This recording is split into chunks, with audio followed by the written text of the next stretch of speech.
you. Can you hear me? Hey, yeah, hooray! We got there. I've literally no idea.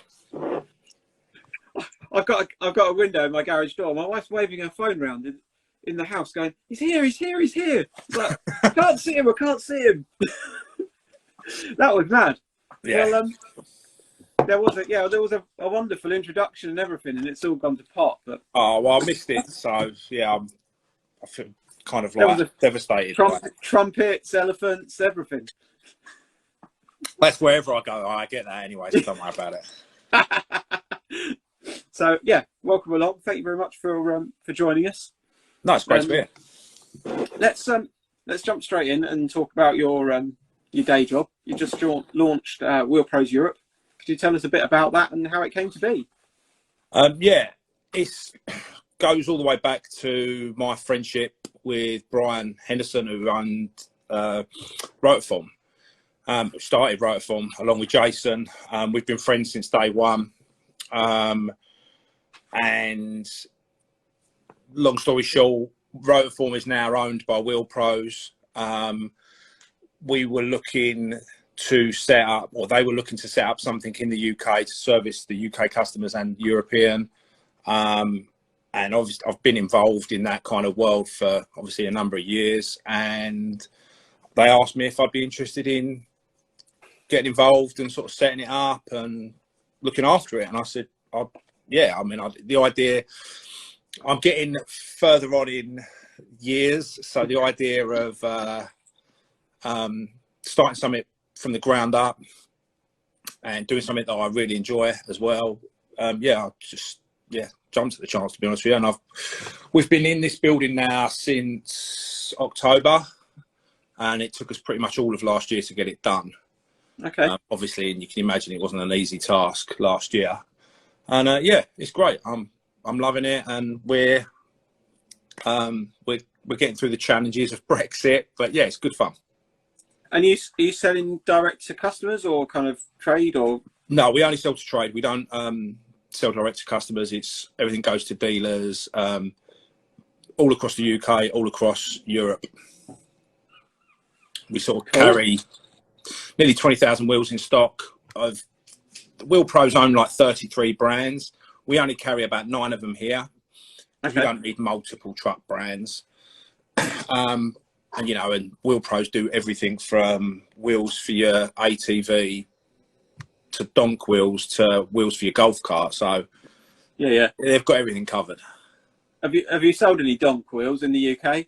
No, but I really want to build a donk. I've got this obsession with them at the moment. So yeah, that may end up happening. But no, we haven't sold any yet. Amazing. What were you doing before Wheel Pros? And I really like asking this question. What did you want to be when you were at school? School was a long time ago. I left school 30 years ago. When I was at school, I planned to be a professional boxer. Okay. That was what I was doing. I was boxing for like London and for England. Oh, wow. As a junior and then as a senior, and I planned to be a professional boxer. But then as you get older, you realise that you're probably not going to be a world champion, and you're just going to get beaten up for a few grand. And I got a really bad injury, broke my hand, and that just stopped that. And because I planned on that being my livelihood, I hadn't taken a great deal of interest at school. Yeah. So I went into the construction industry. Then I had my own construction business for 15 years. And then obviously started Players in 2006. And I spent a couple of years at Airlift looking after Europe for them, which I really enjoyed. And then, obviously been here now for just over a year. Now, boxing-wise, I wasn't planning on asking you anything about boxing, and I'm not a massive boxer. Did you fight anyone who's kind of now a household name, kind of while you were going through the ranks? No, I used to train with probably no one that anyone will remember. I used to train with Danny Williams, who beat Mike Tyson, Wayne Alexander, who was a world champion. I did spar with these are real old names, like your anyone watching this will have to be quite old. I did spar with like Dennis Andrews and Kirkland Lang and guys like that way back in the day. This is like early 90s. So yeah, it was fun. I enjoyed it. That's really what I wanted to do, and I still follow the sport now. But never really. Like I say, I've got family that do it or did it professionally, and I realised that the money is great if you're a world champion, but if you're not going to be a world champion, it's not that great. I mean, it's a lot better now than it was, 25 years ago. But yeah. Fair enough. What was your first car? And I'm guessing it probably didn't stay standard for very long. No, my dad bought me a Mark 1 Golf, unsurprisingly, which was a 1.6 GLX, and I always remember because it came with a mounted steering wheel, so I thought it was like so cool. And it was like horrific to get it insured because it was a 1.6. And no, it didn't stay long. I went and bought IBAC springs for it straight away, a set of teardrop alloys, and a Bonini exhaust. Yeah. And then subsequently wrote it off about a year later. Oh no. Yeah. What was your first? I'll let you have your tea. What was your first feature car? It was an Escort combi van in green with a RS turbo engine in fast car in about 95, 96, something like that. I'd got a lot of points on my license when I was younger. So I couldn't get insured on anything particularly. I'd had an Uno turbo, wrote that off, and then so I had to buy a van. And back then, you had to justify why you had a van. So I said that I had a van because I was into fishing. I had no interest in fishing whatsoever. But you had to tell your insurance company why you needed a van. Yeah. And then in the end, it was green. It was on techno alloys. It had a massive subwoofer. It was all the things that a car in the mid-90s should be. I went up to Bruntingthorpe on a very winter's day, and did a shoot up there for fast car. Amazing. And how did you feel kind of when that went to print? And has the novelty worn off kind of since you've had a few cars in mags, or is it still kind of a buzz? No, it's still kind of a buzz. I mean, I haven't had one for a while, I think. But yeah, I mean, back then there was no social media back then, so it was like a big deal. Like if you were into your cars, and back then there wasn't even Max Power was around then. But yeah, it was fast car Max Power if you were in our scene. So it was really cool then. The first PVW I got, I was really, really pleased with that because PVW was like the Bible if you were into VW, still is. And yeah, I've had a few with PVW, and every one of them's good. But yeah, it's been a while since I've done anything like that really, or had any car in there, I think. Yeah. Do you think you'll do another? I think the Porsches, I think the 964's going in the magazine. So once I get that back and just finish off the last few bits on it, that'll probably go in the magazine. Cool. So the past 12 months has been a pretty tricky time for you to be a show organiser. How much work has it been for you, either with postponing or cancelling events, and then dealing with all the questions as well? I'm probably one of the luckier ones. Obviously, players, for me and Carl, has always been, it's never been our day job. So it's always been like almost a hobby. So because of that, it's never been our sole income. So we've always been able to do things slightly differently. And when Carl moved to the States, like sort of 6 years ago, we also took on Ricky, who is the brand manager. And he's been a massive help because he's kind of dealt with that whole sort of side of it. I've dealt with obviously all the sponsors and Goodwood, but the kind of online response, and a lot of the guys who were really good that bought tickets, that we offered them all a refund, and a lot of guys took refunds for obvious reasons. And a lot of guys was like, no, we're cool. We'll just wait until 2021. Hopefully you can do it. So no, we haven't. For us, it's been okay because we've kind of managed it quite well, and we've been busy elsewhere. But also, the guys that that we did work with, company-wise, is they're pretty big companies like 3M and Monster, and they were very much like chill with the shows. We don't, we can't be doing it, which we totally agreed with.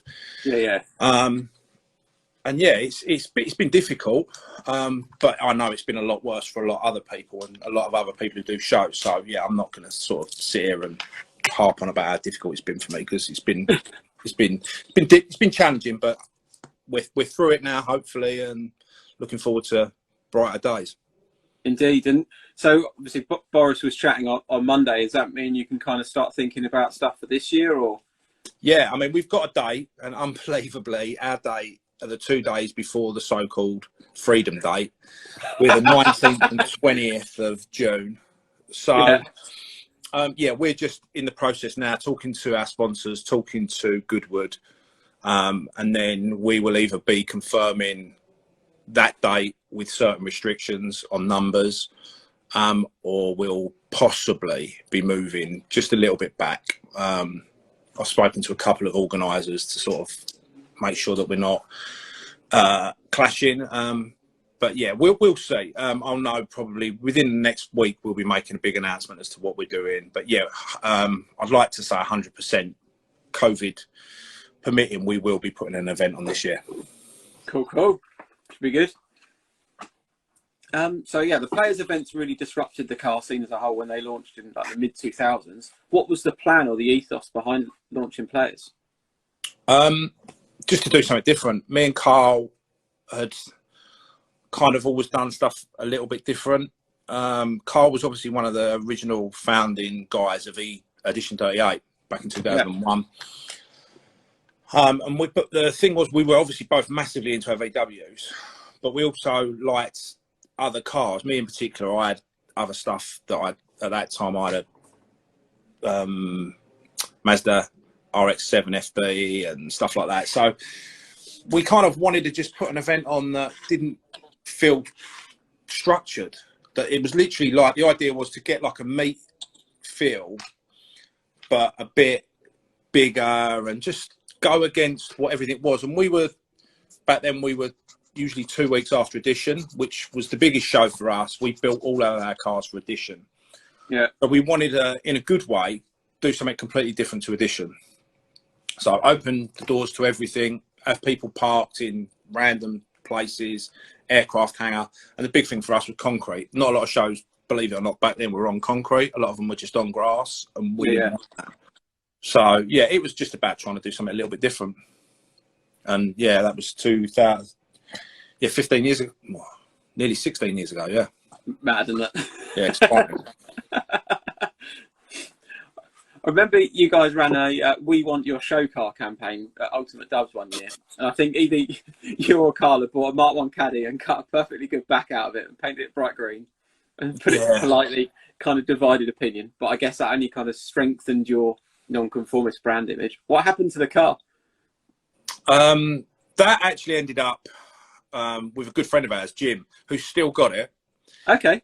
Who's done a ridiculous amount of work. We did actually take it back to Ultimate Dubs in like 2012 as a shell. It was painted green. It had it's been completely space framed at the front, body dropped. Yeah, it's crazy. But yeah, we went through this stage. I think that year we both bought cover cars or show cars. He bought Richard, I cannot remember his second name, but a lovely guy, is perfectly good caddy, and basically ruined it. It was brown, wasn't it? I think it was brown or something. Yeah, it was brown. And back then, wrapping cars was there was like 2 companies in the UK doing it. Yeah. And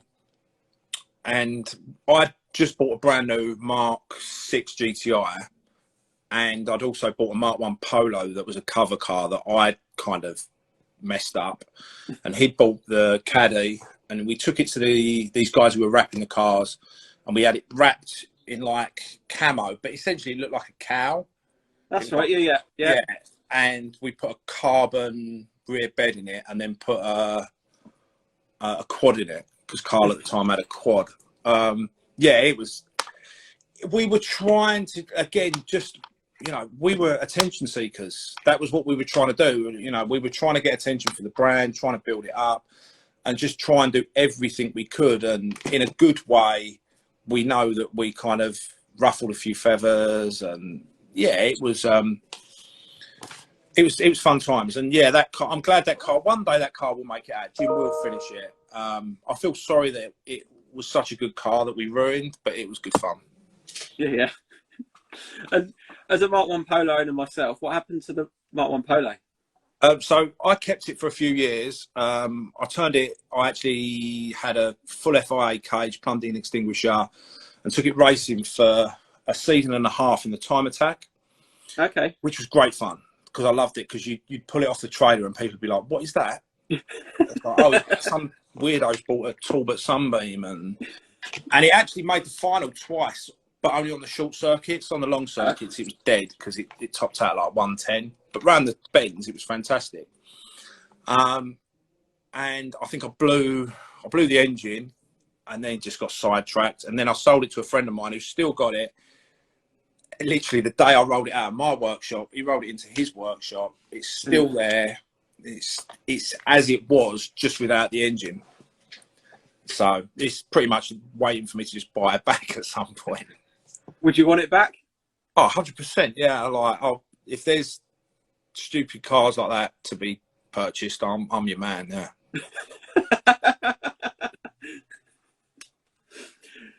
So yeah, talking of stupid cars, I guess, or maybe not. What have you got parked in the garage at the moment? And is there a particular favourite? Yeah, there's too many, unfortunately. So there's the 964 is my favourite. It was a bucket list car for me. I wanted a black on black 964. I should have bought one 10 years ago. I didn't. That's my favourite. That's fully gone to town on that. ITBs, standalone management. I can't wait to get that back. Regal have done an amazing job on it. Yeah, that's by far my favourite. Just recently got a Merc Cosworth Evo 1, which again is a bit of a bucket list car for me. I'm slightly obsessed with sort of late 80s, early 90s DTM. So I got that last week. So yeah, is that in the UK, or have you imported it? No, it's in the UK. It was from Birmingham. I've got the Track AE86, which again, like a lot of people's bucket list cars are like Lamborghinis and Chirons. Mine's not. Mine are all just shit boxes, essentially. And yeah, AE86. I've again always wanted one. So yeah, I got one of those a while back. Turned that into a full track car. What else? Oh, Mark 2 Golf that I bought recently. Grandad spec one. Was that yours before, or was that? No, it's a lot of people think it's the one that I had years ago, but the one I had years ago, we actually scrapped it. Oh wow! We took the engine out of that, put that into the Mark 1, which was the green Mark 1. And I bought this one on a whim. It was a guy I knew that had it. I knew it was perfect, like low mileage, perfect spec. So I just... Was it Danny's? No, it was James. Okay, I saw the wobbly dog on the back shelf, where I was like, whether there was a whole load of... I made that part of the deal as well, wasn't there? That was a deal breaker. I said to James, like, I'll give you the money that you want, but the dog's coming with me. So yeah, I got that, and that's going off in about 2 weeks to have a full 20 valve conversion done on it. Okay. Which it doesn't need, because it runs great and it's perfect, but I can't leave it alone. And then I think I've still got a 1968 Datsun pickup truck that's got a rotary engine in it. Which is I haven't driven that for about 7 years. That's ridiculous. So yeah, the list goes on but by far and away the 964. You still got the Mark 1 as well? I don't own it. I sold it to a friend of mine, and I am. I don't know what the word is. I'm like the keeper of it. It lives in my workshop. We look after it. I can see it whenever I want. So it's kind of like a a nice ex-wife that you want to keep around. So I'm not sure that actually exists, but if it did, that's what the Mark 1 is. So yeah, I get to look at it, but I don't technically own it anymore now.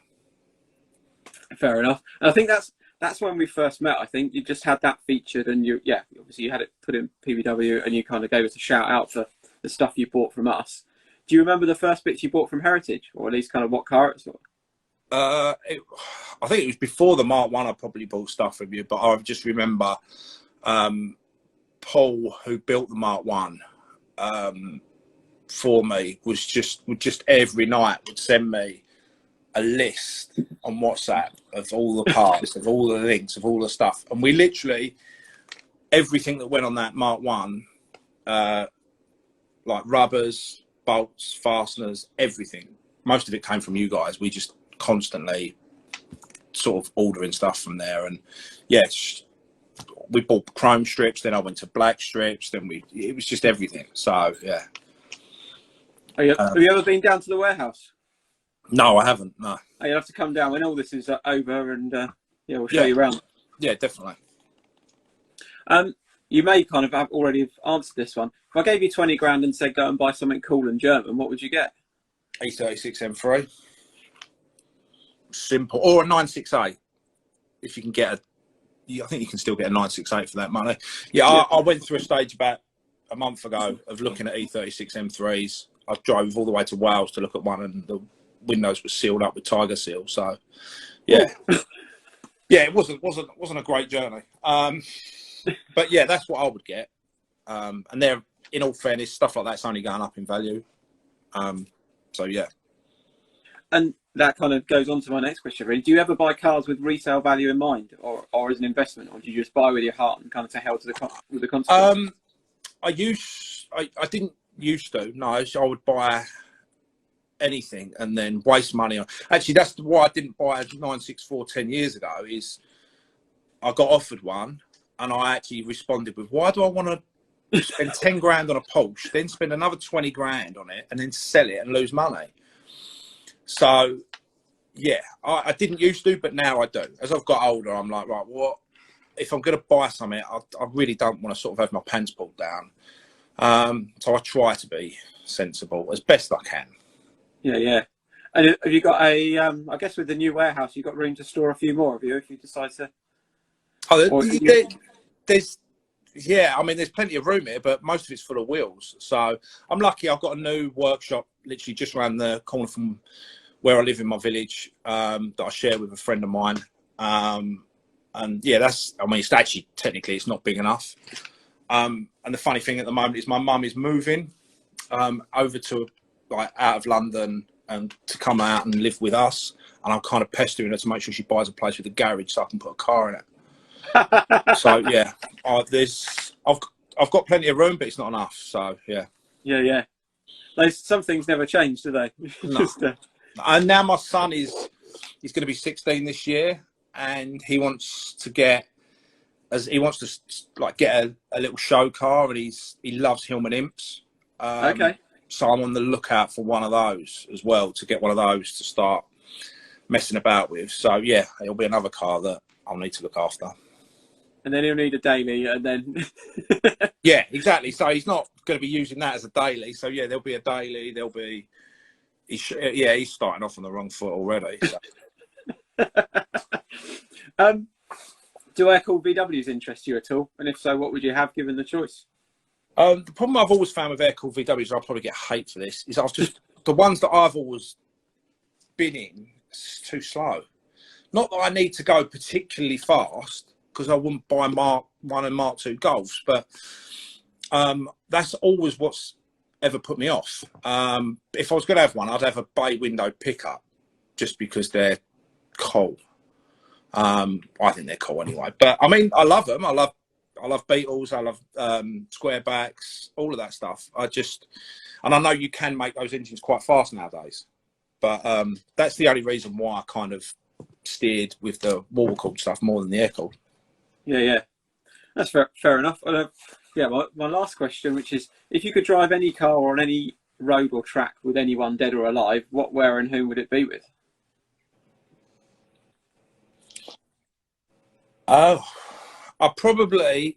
They can be dead, yeah.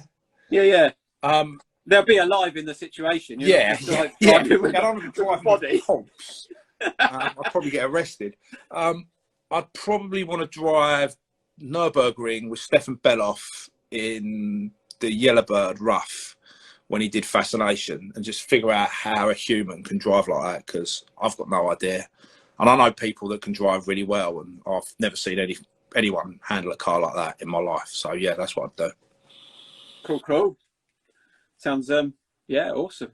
That's my questions, and yeah, thank you very much for coming to join us. And sorry about all the messing around at the beginning. It's probably me and the lock network where we are. So yeah, apologies, but no, it's been good to get on. So cool. Yeah, thank you very much for joining us. For people wanting to follow you, it's at players_J, I think. I think so. Yeah. Yeah. And then check out what Wheel Pros are doing at wheelpros_Europe. Bit of inspiration. I don't think you can't buy direct, but yeah, I'm sure there's probably a we can always point you in the right direction towards some dealers. If anyone's out there would be interested in chatting live with myself or Steph, then please drop us a DM. We can have a chat about getting you on. Massive thank you for everyone for watching, and we'll be saving this to IGTV, putting it onto Facebook and YouTube for you to catch any bits that you missed. So yeah, give it a like, drop a comment, tag a mate.